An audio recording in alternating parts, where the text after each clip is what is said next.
नाज़रीन इकराम अस्सलाम वालेकुम वरहमतुल्लाहि वबरकातुहू। मुफ्ती सलमान अज़हरी साहब के ताल्लुक़ से बहुत ही तेज़ी के साथ मुख्तसर से अंदाज में एक ख़बर लेकर हाजिर हूँ और चंद बातें लेकर हाजिर हूँ। आप ये जानते हैं कि मुफ्ती सलमान अज़हरी साहब बेगुनाह हैं। जी हाँ, बेगुनाह हैं, लेकिन वो अभी भी जेल में। 6 महीने हो चुके मुफ्ती सलमान अज़हरी साहब बेगुनाह होने के बावजूद अभी भी जेल में ही हैं, क्योंकि कोई इतना बड़ा गुनाह नहीं किया था। क्योंकि 3 मरतबा उन पर FIR की गई गुजरात के 3 जगह से, 3 शहरों से, गुजरात से 3 मरतबा उन पर FIR की गई और तीनों जगह से उनको रिहाई मिल गई, जमानत उनकी हो गई थी तीनों जगह से। लेकिन इसके बावजूद फिर उनको जेल में डाल दिया गया। क्यों? क्योंकि उन पर पासा एक्ट इम्पोज कर दिया गया, पासा एक्ट लगा दिया गया उन पर। और पासा एक्ट किस पर लगाया जाता है? जो बहुत ही खुंखार मुजरिम होता है, बहुत जिससे बहुत बड़ा कोई नुकसान हो जाता है, वो जिससे कोई बहुत बड़ा नुकसान होने का ख़तरा है, जो बहुत इंतशार फैलाता है, जो इस तरह के काम करता है, बहुत बड़ा मुजरिम कहलाया जाता है, जो जिस पर पासा इम्पोज किया जाता है।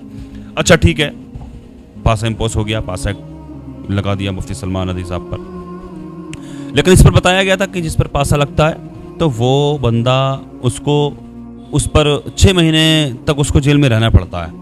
तो अब इस एतबार से अगर देख लिया जाए तो मुफ्ती सलमान अज़हरी साहब को 6 महीने हो चुके। तो इस एतबार से देखा जाए तो अब मुफ्ती साहब को 6 महीने हो चुके, उनकी ज़मानत हो जानी चाहिए। लेकिन तारीख पे तारीख मिलती जा रही है मुफ्ती साहब को। तो अब ऐसे हालात में क्या करना चाहिए? तो जो बेगुनाह है 6 महीने से जेल में है, अभी भी वो जेल में ही है, तो उसके लिए क्या करना चाहिए हमें और आपको? क्या करना चाहिए हमें और आपको? अभी 2 दिन पहले मैंने एक वीडियो पोस्ट की थी, मैंने दिखाया था कि महाराष्ट्र के नासिक के मुसलमानों ने मुफ्ती सलमान अज़हरी साहब के लिए आवाज़ उठाई है। उन्होंने लेटर भेजा मेंबर ऑफ पार्लियामेंट को। मैंने वीडियो बनाई थी, देख सकते, चेक कर सकते हैं आप। तो उनकी मेहनत रंग लाई, अल्हम्दुलिल्लाह, उनकी मेहनत रंग लाई। उनको देखकर एक मुसलमानों में जज्बा बेदार हुआ, मुझे लगता है उनको देखकर या फिर वैसे ही जज्बा बेदार हुआ मुफ्ती साहब की मोहब्बत में। क्योंकि मुफ्ती साहब अभी भी जेल में ही है, काफ़ी वक्त हो गया, मेहनत कर रहे हैं लोग, उनके अजीज़ व अहबाब लगे हुए हैं, उनके वकील भी लगे हुए हैं। और जजिस ने तारीख जो दी है वो 29 जुलाई की दी, यानी कल 28, आज 28 जुलाई है, कल 29 जुलाई है। हो सकता है मुफ्ती साहब की कल जमानत हो जाए। अल्लाह पाक उनको रिहाई अता फरमाए, बाइज़्ज़त रिहाई अता फरमाए मुफ्ती साहब को। अल्लाह पाक सलामत रखे उनको और उनकी इज़्ज़त को। मैं देख रहा हूँ कि ट्विटर पर मोहम्मद महफूज आलम साहब ने एक वीडियो शेयर किया है। तो पब्लिक निकली है सड़कों पर, मुसलमान निकले, और ये पहली मरतबा नहीं निकले जो हजरत बोल रहे हैं। अभी मैं आपको वीडियो दिखाने के लिए जा रहा हूँ। वीडियो साफ दिखाई नहीं दे रही है, लेकिन हो सकता है आप लोग पहचान लें या आपने देखी हो, इनकी आवाज़ से पहचान लें। साफ दिखाई नहीं दे रहा है, लेकिन ये वही हैं जब मुफ्ती साहब को शुरू के दिनों में जब मुफ्ती साहब को अरेस्ट किया गया था, तो ये हज़रत निकल कर रोड पर आए थे, इन्होंने आवाज़ उठाई थी, इन्होंने एहतजाज किया था। मैं चाहता हूँ मेरी आवाज़ जहाँ तक भी पहुँच रही है, हो सकता है इंशाअल्लाह अल्लाह ने चाहा कल जमानत हो जाएगी मुफ्ती साहब की। लेकिन कल भी अगर जमानत ना हो तो एहतजाज करें, कानून के दायरे में रहकर प्रोटेस्ट करें, संविधान के दायरे में रहकर प्रोटेस्ट करें, आवाज़ उठाएं मुफ्ती साहब के लिए। हाथ पे हाथ रखकर बैठने से काम नहीं चलेगा, खाली दुआएं करने से काम नहीं चलेगा, कोशिश भी करनी पड़ती है भाई। ये कोशिश कर रहे हैं, देखो वीडियो दिखा रहा हूँ मैं आपको।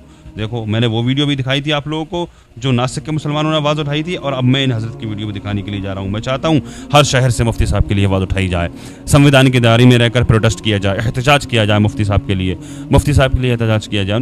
देखें, इस वीडियो को देखें।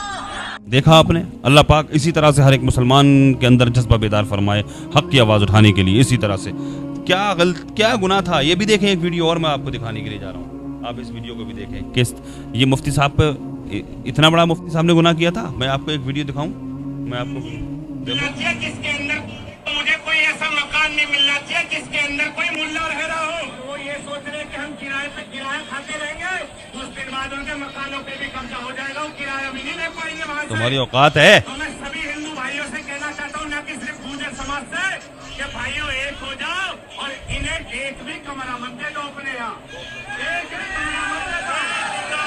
अगर तुम्हें कुछ अगर अपने बच्चे सुरक्षित रखने हैं तो आज भी समझ जाओ, अरे देखो हम कब तक भगत सिंह बनेंगे, कब तक हम शहादत देते रहेंगे, जब अपने ही लोग अगर हमारे साथ नहीं देंगे तो। एक गावड़ी के अंदर अगर अगली बार में कभी कभी कभी उधर में कभी दोबारा हो तो मुझे कोई ऐसा मकान नहीं मिलना चाहिए जिसके अंदर कोई मुल्ला रह रहा हो। सही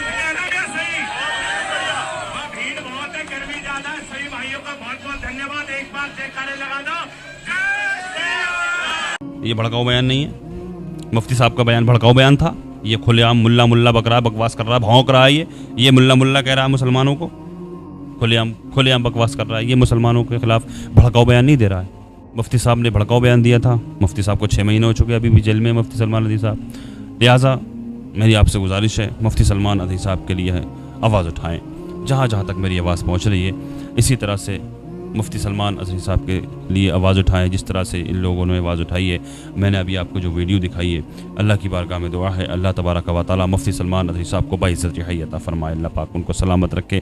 अल्लाह पाक दुनिया के तमाम उलमा की हिफाजत फरमाए। दुनिया के तमाम मुसलमानों की इज़्ज़त व आबरू की, जान और माल की अल्लाह पाक हिफाजत फरमाए। दुनिया के तमाम मुसलमानों की परेशानियों को अल्लाह पाक दूर फरमाए। जो बेकसूर मुसलमान जेलों में कैद हैं, अल्लाह पाक उन सब को बाइज़्ज़त रिहाई अता फरमाए। जो बेजा मुक़द्दमाबाज़ियों में फंसे हुए, अल्लाह पाक उन सब को उससे छुटकारा नसीब फरमाए। जो बीमार हैं, अल्लाह पाक उनको शिफा अता फरमाए। खुसूसियत के साथ अभी जो लोग इस वीडियो को देख रहे हैं, हम सब में से कोई भी अगर बीमार है, कोई भी अगर किसी भी मर्ज़ में मुब्तला है, हम सब के अज़ीज़ व क़ारी मुहिब्बीन मुताल्लिक़ीन अहबाब सबको जुमला अमराज से शिफा याबी अता फरमाए। आका के सदक़े में मेरी दुआओं को अल्लाह पाक अपनी बारगाह में कबूल फरमाए। आमीन या रब्बल आलमीन। अस्सलामु अलैकुम व रहमतुल्लाहि व बरकातुहू।